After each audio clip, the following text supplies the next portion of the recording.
President Donald Trump still holds leverage for a diplomatic solution to the war in Ukraine, with severe sanctions on Russia and countries that do business with it set to begin next week if Vladimir Putin does not agree to a ceasefire, Matthew Whitaker told Newsmax.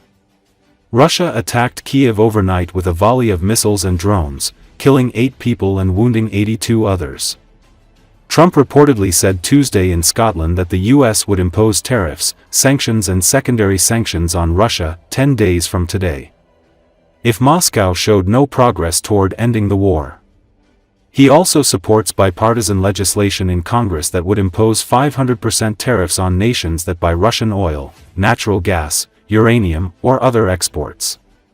President Trump obviously understands leverage better than anyone, Whitaker, the U.S. ambassador to NATO, told American Agenda. And I think him announcing that on August 8 without a ceasefire that he's going to implement, really I would call devastating tariffs and sanctions on Russia. The bottom line is, Putin needs to sell his oil. He's selling it to China. He's selling it to India. He's selling to Brazil. And those countries are now going to be subject to some pretty significant impact for them doing business with Russia, and Russia is not going to have any friends. They're not going to have any trading partners. And their ability to fund this war will end. So, at the end of the day, what we need is a ceasefire, and that can only be accomplished through diplomacy and through negotiation. Both sides are going to have to come to the table. Both sides are going to have to get a deal that is most likely not exactly their perfect scenario, but at the same time, the killing needs to end.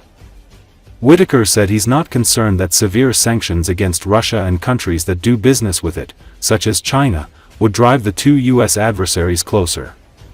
We hold all the cards as the United States of America, Whitaker said. And most importantly, Donald Trump holds all the cards. This isn't the last option that he has. If China and Russia want to join the world that follows the rules, does not invade other countries, does not kill and wreak havoc, then they're more than welcome to. But this needs to end, and China needs to quit helping Russia continue this war, and Russia needs to quit prosecuting this war. They need to come to the table, and it needs to end. It's been going over for 3 years, and nothing has changed on the battlefield.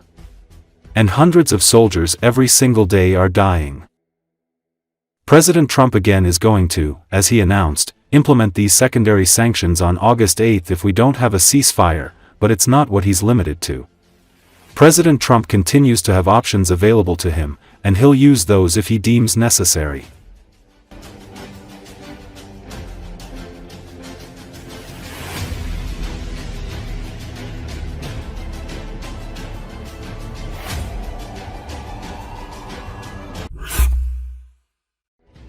U.S. President Donald Trump announced on Friday that he has ordered the deployment of 2 nuclear submarines to strategic locations, in response to what he called highly provocative remarks made by former Russian President Dmitry Medvedev. In the post on Truth Social, Trump wrote, based on the highly provocative statements of the former president of Russia, Dmitry Medvedev, who is now the deputy chairman of the Security Council of the Russian Federation, I have ordered 2 nuclear submarines to be positioned in the appropriate regions. Trump did not clarify where the 2 submarines were being deployed. Sometimes words carry weight and can spiral into unintended consequences. I hope that's not the case here, Trump wrote.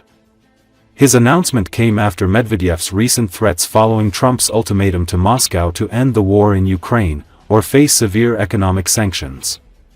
Writing on X on Monday, Medvedev said Trump was playing the ultimatum game with Russia, stressing that each new ultimatum is a threat and a step towards war.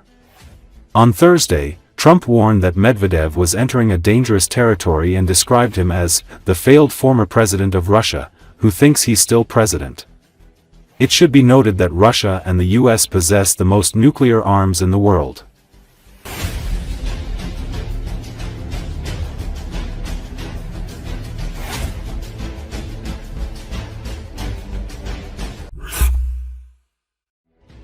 Two U.S. senators, one Democrat and one Republican, have introduced a bill proposing more than $50 billion in aid to Ukraine over the next 2 years.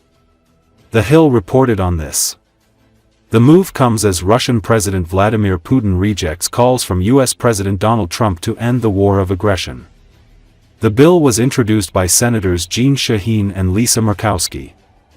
Their proposal includes $30 billion in direct military assistance through 2027, as well as $3 billion in foreign military financing over the next 2 fiscal years. Additionally, the bill expands the U.S. President's authority to reduce arms from $100 million to $6 billion annually for supplying weapons to Ukraine from Pentagon stockpiles. It is noted that a significant portion of the potential funds was also allocated to developing defense production within the United States.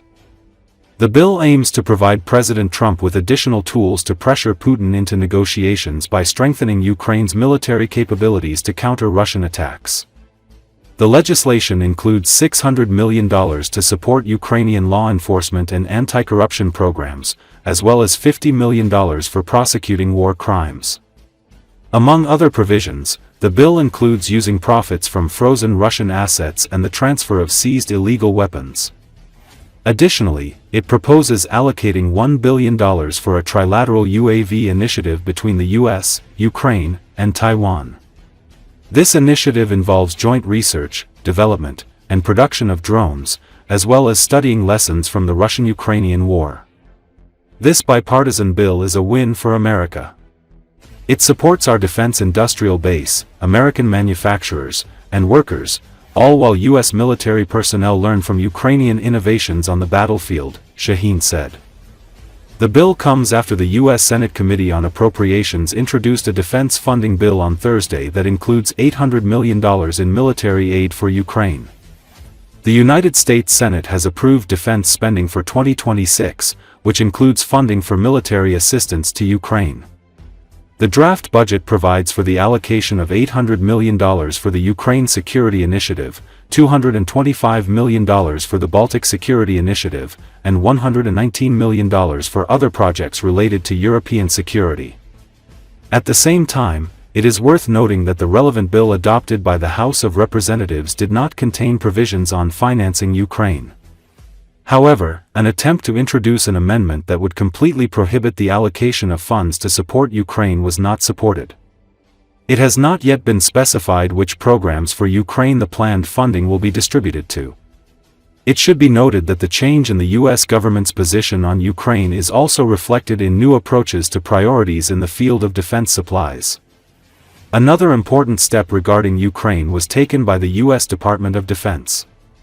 The department signed a huge $3.5 billion contract with Raytheon to produce medium-range AMRAAM air-to-air missiles. Under the contract, the missiles will be delivered to several countries, including Japan, Canada, Germany, the United Kingdom and Ukraine. The contract is reported to demonstrate the continued global demand for the combat-proven AMRAAM missile, a primary air superiority weapon for more than 30 years. According to press reports, the AMRAAM system is currently integrated with 14 platforms and is used in 44 countries around the world, demonstrating high effectiveness in air-to-air and surface-to-air operations. Its proven capabilities in active conflict zones increase its strategic importance to U.S. and allied defense forces.